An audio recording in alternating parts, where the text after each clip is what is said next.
Selamat datang di channel Alur Donghua. Sebelum menonton, silahkan subscribe, biar Mimin tambah semangat update-nya. Setelah membagi rampasan perang, Han Li dan dua lainnya berpisah untuk mencari jalan keluar. Lagi pula, mereka tidak akan bisa merasa nyaman jika tidak meninggalkan ruang bawah tanah yang aneh ini. Han Li berada di ruang kosong 100 kaki dari patung itu.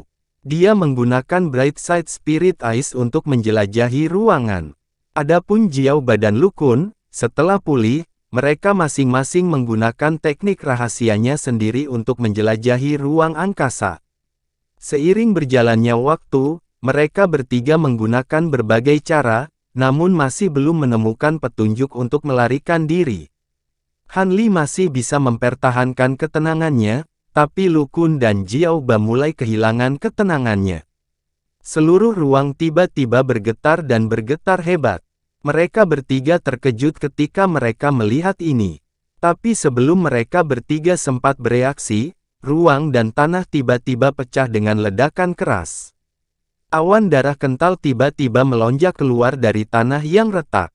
Tiba-tiba meluas dan menelan mereka bertiga. Kemudian, menyusut dan menyeret mereka bertiga ke tanah yang retak.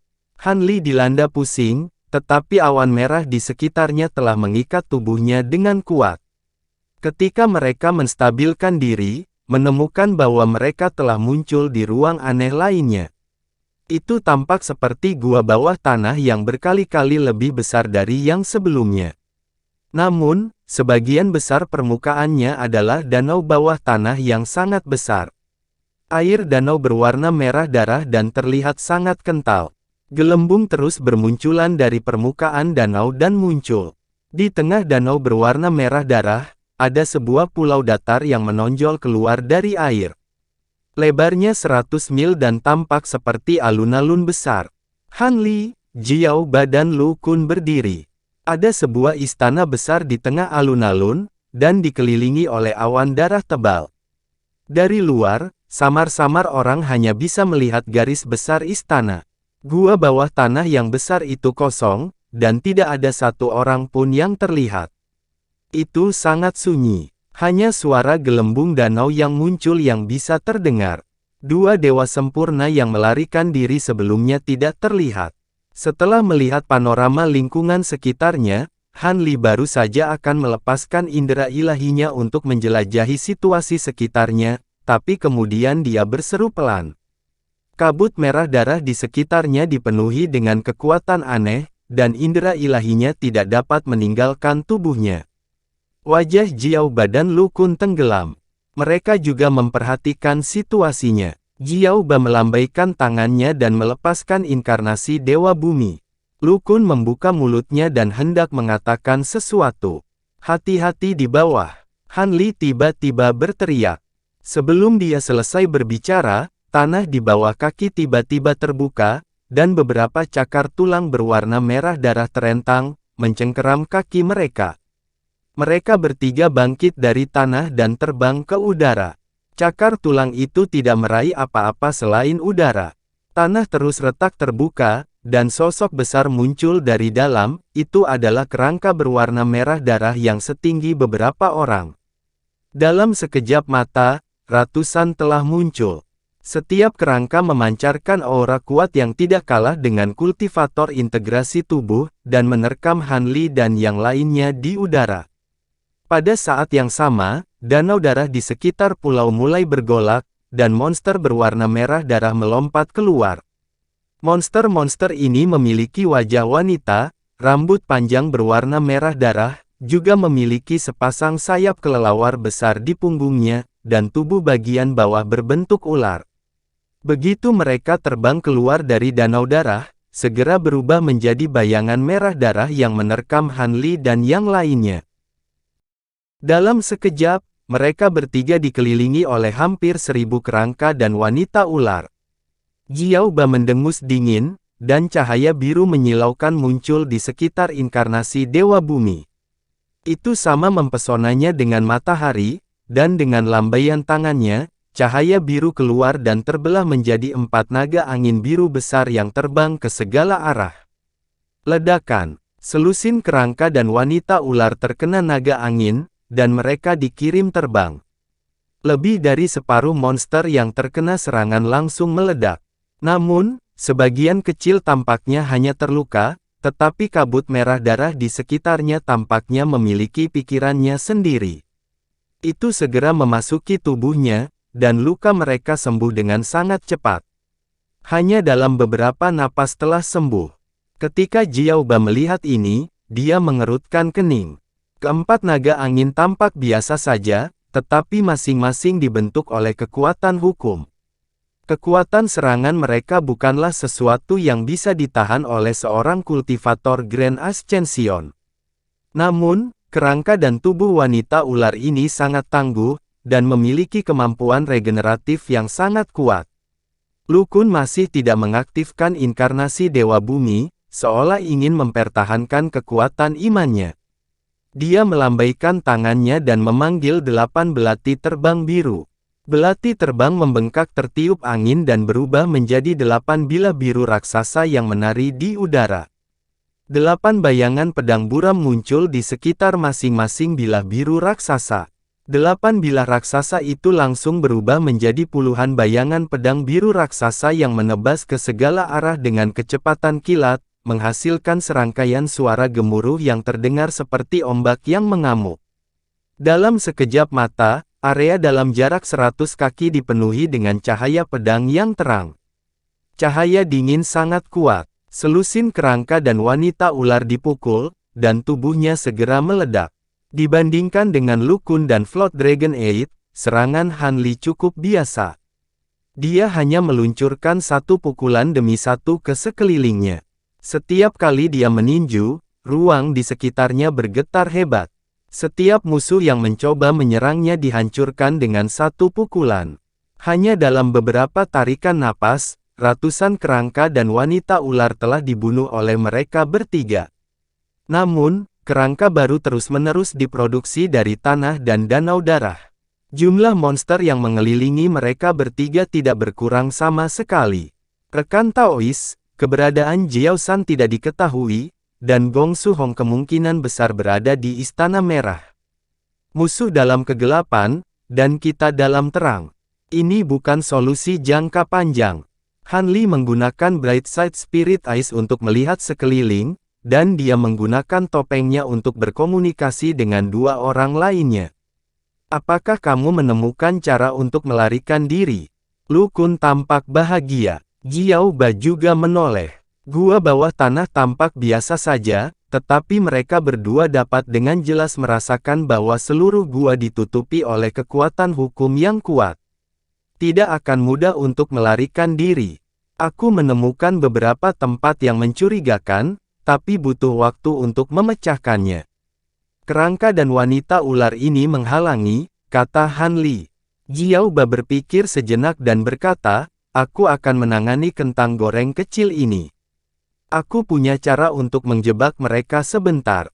Ambil kesempatan Jiao Nine dan temukan jalan keluar secepat mungkin. Oke, kalau begitu aku harus merepotkanmu. Saat Han Li berbicara, dia meluncurkan beberapa pukulan secara berurutan, 8 proyeksi tinju tak terlihat ditembakkan sebelum meledak dengan keras. Kekuatan yang mengerikan tiba-tiba meledak, membuat lubang di pengepungan yang dibentuk oleh kerangka dan Lamia di sekelilingnya. Tubuh Han Li bersinar dengan cahaya hijau. Dia mengambil kesempatan untuk terbang keluar dari lubang dan menuju bagian atas gua bawah tanah. Kerangka dan wanita ular di sekitarnya berhenti sejenak, lalu meraung. Kebanyakan menyerah untuk melawan Jiao Ba dan Lu Kun dan bergegas menuju Han Li. Jiao Ba dengan dingin mendengus dan menunjuk dengan jarinya. Inkarnasi Dewa Bumi sekali lagi melepaskan cahaya biru yang lebih menyilaukan. Cincin cahaya menyebar dan langsung menyelimuti sebagian besar ruang. Tiba-tiba, ada suara gemetar yang aneh di kehampaan. Dimanapun lampu hijau bersinar, langit dan bumi Yuan Qi bergetar, serangkaian benang hijau muncul di kehampaan dan menjerat kerangka dan wanita ular itu, menyebabkan kecepatannya melambat. Han Li tidak melambat sedikit pun saat melihat ini. Dalam sekejap mata, dia terbang ke suatu tempat di dekat bagian atas gua dan meluncurkan pukulan. Saat ini, ada keburaman di bagian atas gua. Dua siluet muncul dari dalam.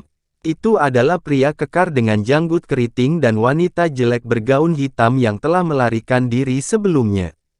Pria berjanggut itu meninju Han Li. Ada tantangan tulang putih ganas di tinjunya. Itu bersinar terang dan hantu besar seperti bayangan tinju terbang keluar. Cahaya hitam menyala di tangan wanita jelek itu dan gada hitam tebal muncul.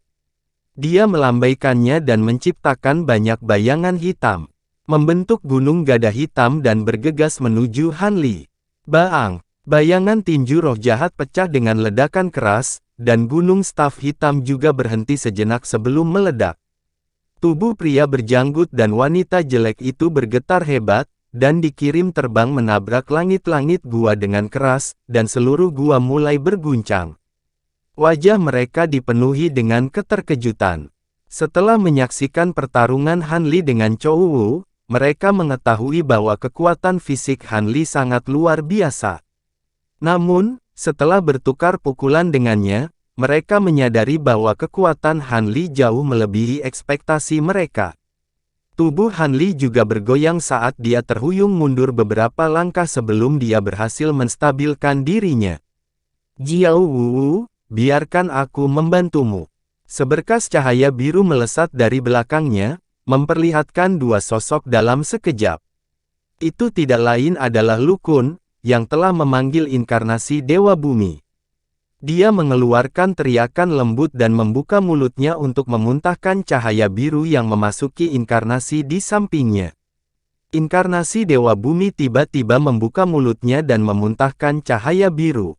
Dua bola cahaya biru ditembakkan. Ada banyak karakter jimat biru yang berkedip dalam cahaya, memancarkan kekuatan air yang kuat. Bola cahaya biru menyala, dan kepala serta 4 anggota badan tumbuh, berubah menjadi 2 manusia air biru, terbang dengan sangat cepat, menerkam ke arah pria berjanggut dan wanita jelek berbaju hitam. Serangkaian perubahan tampak rumit, tetapi selesai dalam sekejap. Pria berjanggut dan wanita jelek itu baru saja menstabilkan tubuhnya. Mereka melihat manusia air biru terbang ke arahnya. Dia membalikkan tangannya dan membuang sarung tangannya. Dia memuntahkan seteguk darah. Darah berubah menjadi kabut darah dan menyatu menjadi sarung tangan. Lapisan darah muncul di sarung tangan.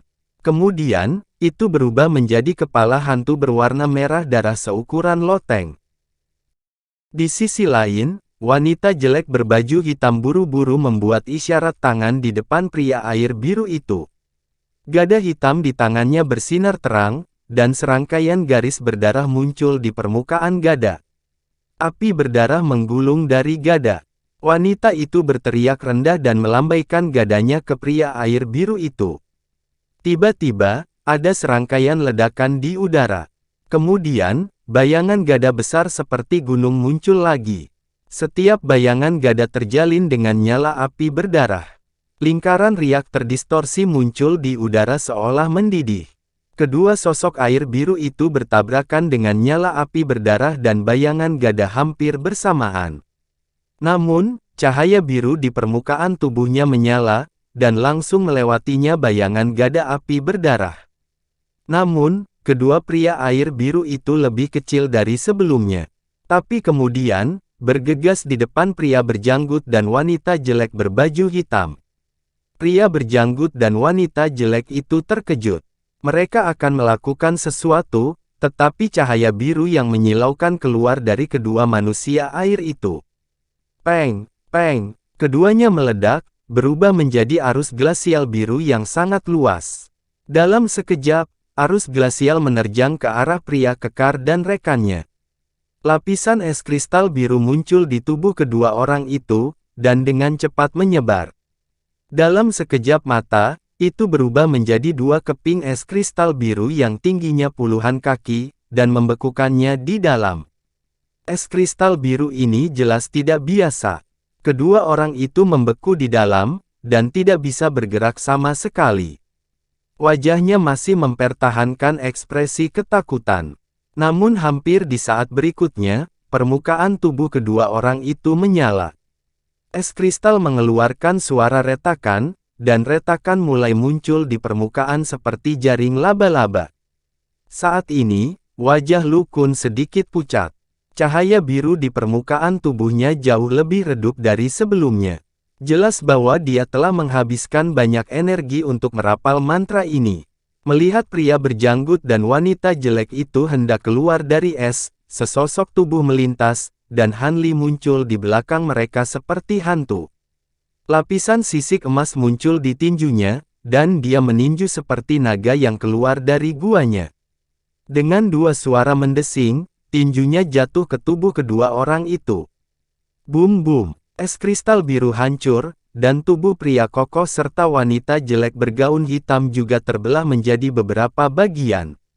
Dua Naschen Souls terbang keluar dari es kristal yang hancur. Tubuh mereka ditutupi dengan lapisan cahaya darah yang samar. Saat sosok mereka kabur, muncul di depan gerbang istana di pulau di bawah seolah sedang berteleportasi. Sutra hijau yang memenuhi lingkungan tidak bisa mempengaruhi gerakan mereka sama sekali. Han Li ingin menghentikannya, tapi sudah terlambat. Cahaya merah menyala dari tubuh kedua Naschen Souls, dan mereka akan terbang ke istana.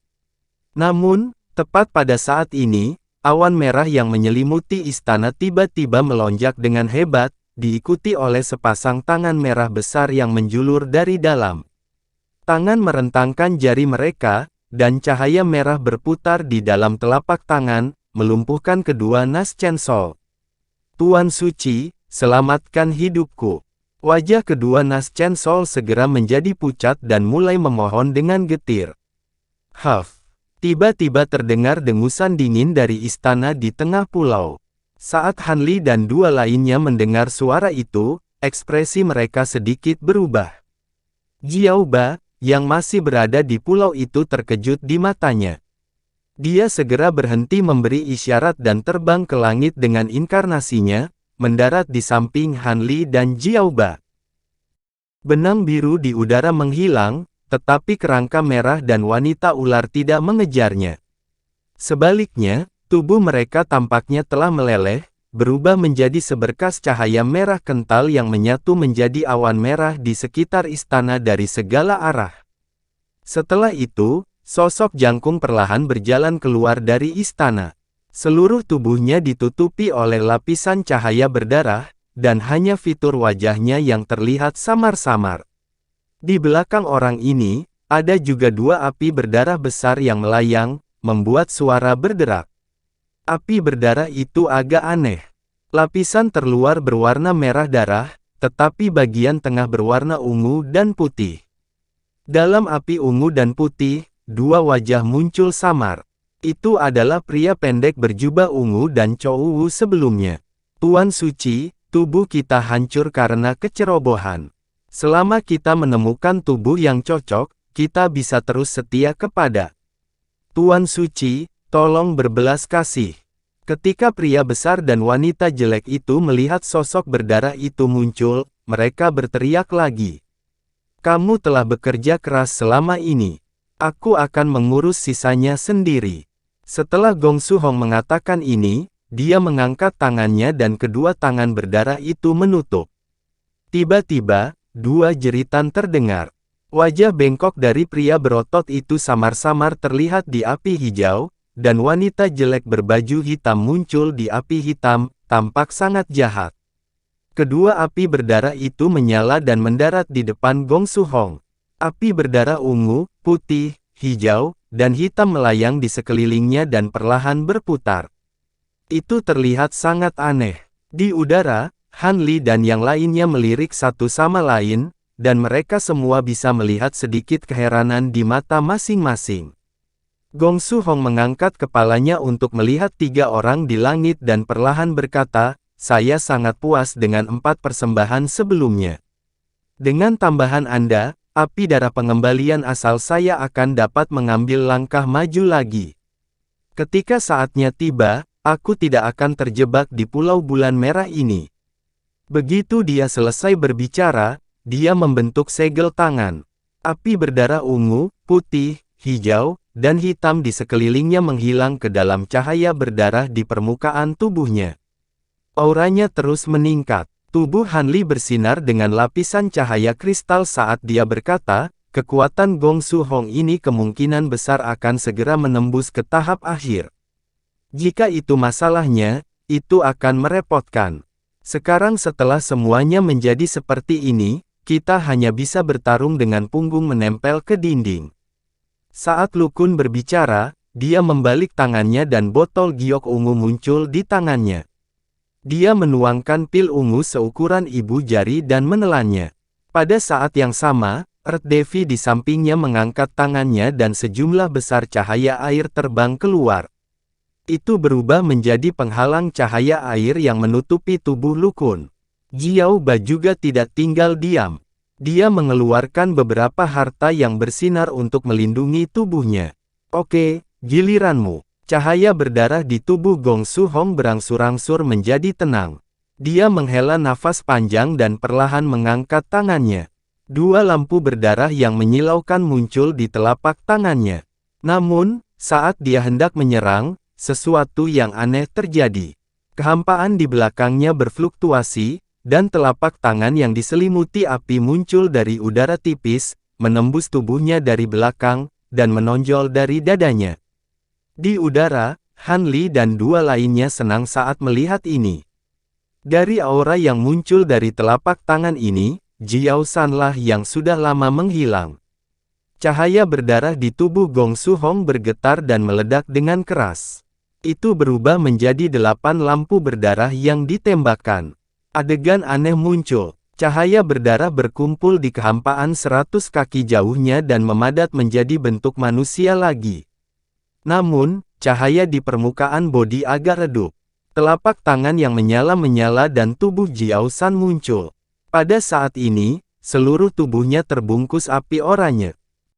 Dengan goyangan sosoknya, dia berubah menjadi cahaya api yang cemerlang dan terbang menuju Gong Su Hong. Api di sekitar tubuh Jiao San tiba-tiba berkembang dan nyala api yang tebal muncul. Dalam sekejap, itu berubah menjadi naga api yang terang. Itu membuka mulutnya dan menelan sosok berdarah itu.